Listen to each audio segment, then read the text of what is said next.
Assalamualaikum warahmatullahi wabarakatuh teman-teman. Jumpa lagi di Els Garden, kebun mini samping rumah. Hari ini acaranya kita mau semprotkan ekoenzim dengan alat yang kemarin kita unboxing. Yuk kita ikuti keseruannya.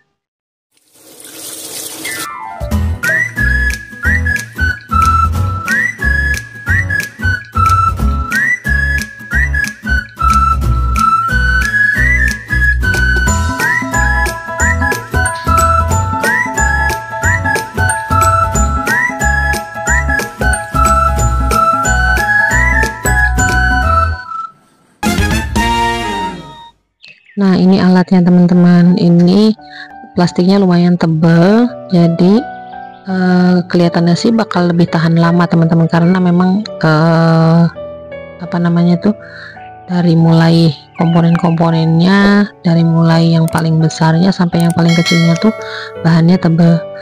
Nah, ini ada apa namanya, stick penyambungnya juga lumayan kuat teman-teman. Ada dilengkapi dengan belt yang kita bisa gendong nih sebenarnya. Kalau untuk yang masih ini Maya isinya bisa 8 liter kapasitasnya, itu bisa digendong, bisa dibawa kemana-mana gitu. Tapi karena untuk saya mah ini lumayan berat, jadi ini bisa dijinjing tuh teman-teman. Ada untuk pegangannya untuk kita angkat, cukup dengan apa, memindahkannya dengan ini pegangannya, jinjingan. Nah, ini tuh alat penyemprot tadi kan dipijit ya teman-teman, nanti dia nyemprot. Kalau kita dorong itu kita tidak capek, dia akan terus nyemprot gitu, tidak perlu terus menekan gitu dipijit. Jadi kita bisa lepaskan pijitannya tuh, dia tetap nyemprot. Ini caranya tuh teman-teman. Ini pompanya itu dimasukkan ke lubang yang ada, kemudian dikunci. Nah, itu kan sesuai nih, pegang ini ada lubangnya, kita putar, dikunci, baru kita putar ke arah yang berlawanan untuk membuka pompanya teman-teman, untuk memasukkan air dan cairan yang mau kita semprotkan. Karena kali ini kita akan menyemprot ekoenzim, jadi nanti ekoenzim bisa juga untuk nyemprot apa, pestisida nabati atau pupuk lainnya. Ini kebetulan beberapa hari ini tuh panas. Nah, ini bisa dibuka tuh teman-teman, pompanya dipisahkan. Ini di dalamnya ada pelumas, kita bisa tutup lagi. Beberapa hari ini tuh panas, makanya kenapa ini saat yang bagus untuk bisa menyemprotkan pupuk ataupun pestisida nabati teman-teman. Karena kalau musim hujan gitu nanti pupuknya ke bawah lagi sama air gitu ya, hanyut. Nah, ini dari lubang yang kecil ini juga bisa kita memasukkan kalau mau nambah apa, pestisida atau obat-obatan. Tapi karena ini banyak isinya, lebih cepat kalau dari lubang utama teman-teman. Kita isi airnya sebanyak 6 liter, karena saya kalau mau menyemprotkan ekoenzim itu perbandingannya 1:10. Jadi dilakukannya di pagi hari supaya nanti tidak gosong ininya, tanamannya. Jadi karena satu botol ekoenzimnya saya tempatkan di yang 600 ml, jadi ini yang airnya kita siapkan 6 liter teman-teman. Jadi nanti satu botol itu sudah langsung dimasukkan semua, tidak perlu lagi ngitung-ngitung tuh. Ini yang 600 ml udah diisi air 6 liter, nanti kita kocok, kita pompa, baru kita semprotkan. Kocoknya karena ini besar, tinggal dimiringkan kanan kiri ya teman-teman. Nah, kita sudah pasang lagi nih alat pompanya, kenceng di ini kan, terus baru kita buka kuncinya, kita pompa sampai terasa berat teman-teman. Kalau sudah rasanya berat, kita tekan, kemudian kita kunci, baru kita semprot. Semprotannya kita nyalakan.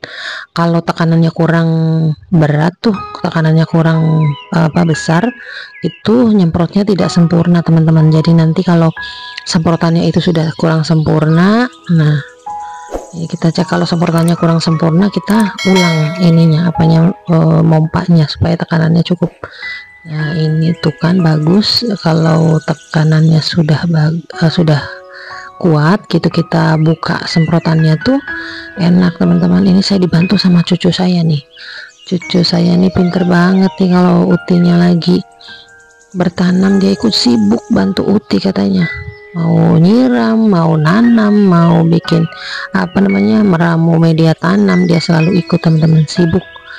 Ini tuh lihat tuh, karena ini ada stik penyambung teman-teman, jadi dia leluasa mau nyemprot ke yang lebih tinggi juga dia harus duluan mencoba nih teman tuh, lihat tuh, aduh ininya tuh sampai semuanya ini. Mudah-mudahan nanti dia makin besar makin pinter nih bertanam, makin sayang sama tumbuhan dan sebagainya. Ini karena sudah berkurang itunya semprotannya itu tidak memancarnya, tidak terlalu sempurna, jadi dipompa lagi teman-teman untuk mendapatkan tekanan yang sama. Tuh dia masih melanjutkan, belum capek nih, nanti kalau sudah capek dia menyerah. Tuh, jadi kita tinggal nunjuk-nunjuk aja, ini asisten kecil nih, tinggal mengarahkan, suruh ke sebelah mana ininya. Nyemprotnya tuh selain dari bagian atas daun, kita juga lebih banyak dari bawah daunnya teman-teman, karena kan stomatanya ada di bawah. Ini kan pupuk nih, kita semprotkan lebih banyak dari arah bawah. Nah dia udah mulai capek tuh teman-teman, menyerah. Sekarang UT-nya nih yang melanjutkan. Nah ini semua kita semprot. Saya tuh kalau nyemprot ke semua tanaman teman-teman, kalau mau ngasih pupuk juga ke semua tanaman supaya tidak semuanya bisa tumbuh dengan baik. Apalagi kalau nyemprotnya yang pestisida nabati.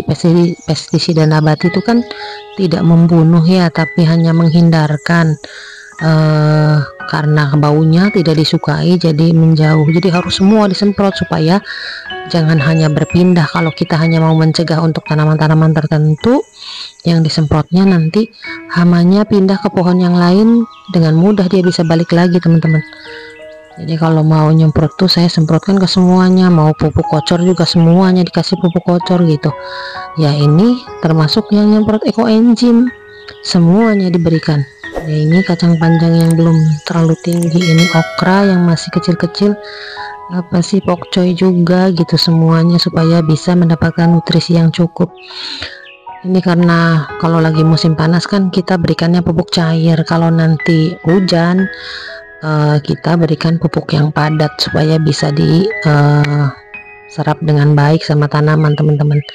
Kalau kita nyemprotkan pestisida nabati atau pupuk-pupuk disemprot seperti ini, dispray seperti ini, kalau lagi musim hujan terus kehujanan langsung hanyut lagi teman-teman. Ya ini kacang panjang yang sebelah sini tuh belum kena hama, tapi yang sebelah lagi nanti kita lihat sudah mulai ada hama teman-teman. Ini cabai rawit yang pedas, yang sangat pedas, tumbuh dengan baik ya, karena ini di keluarga saya tuh semua pada suka pedas teman-teman. Jadi kalau nanam cabai yang ada yang buahnya itu kurang pedas, malah hampir tidak pedas sama sekali tuh yang pernah saya nanam, yang cabai rawitnya kecil-kecil, awalnya hijau kemudian bisa merah kalau sudah tua, tapi tetap nggak ada rasa pedasnya tuh. Ada cabai yang seperti itu. Ini juga tumbuhan rimpang kita semprot, bayam Brazil dan yang lain-lain. Jadi alat ini recommended waktunya tidak banyak terbuang teman-teman, karena alat semprot saya sebelumnya yang 2,5 liter 3 liter, waktu dan tenaganya habis buat lagi larutan gitu. Kalau ini lumayan lama nih teman-teman, kacang panjang yang sudah mulai ada hamanya, jadi semprot biar secara fisik dia pada jatuh teman-teman. Kemudian di itu juga biar mati, karena itu suka dibawa sama semut merah yang gatal itu teman-teman. Ini dilanjutkan sama anak saya semprot-semprotnya tuh sampai bisa menjangkau yang tinggi, yang pohon belimbing wuluh. Ini kan, mari kita bertanam teman-teman. Selain menghijaukan bumi, kita jadi lebih banyak mendapatkan oksigen juga. Ini menyenangkan dan menyehatkan. Sampai di sini dulu. Wassalamualaikum warahmatullahi wabarakatuh.